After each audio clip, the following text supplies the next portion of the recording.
والصلاة والسلام على رسول الله.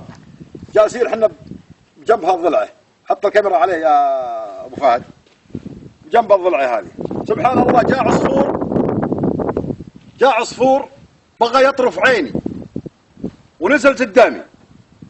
التفت على العصفور، يوم التفت على العصفور هو ينقز العصفور على الضلعة هذه. يوم نقز على الضلعة هذه لمر الحية متبلة علي وانا جالس بها. شوف سبحان الله العظيم السالم معزول. لكن فعلا من قال اعوذ بكلمات الله التامات من شر ما خلق، نزل المنزل وقال اعوذ بالله بكلمات الله التامات من شر ما خلق، كفى والله سبحانه وتعالى. شوفوا عصفور ارسله الله لي بغى يطرف عيني، وجاء ونزل بجنبي، يوم التفت عليه وهو يقمص على الرمى، يوم قمص على الرمى مر الحية نزلت علي، ما بيني وبينه الا يمكن متر ونص. والله الحمد لله والشكر تمكنت منه. لو هي ضاربتنا هذه الله يكفينا شره.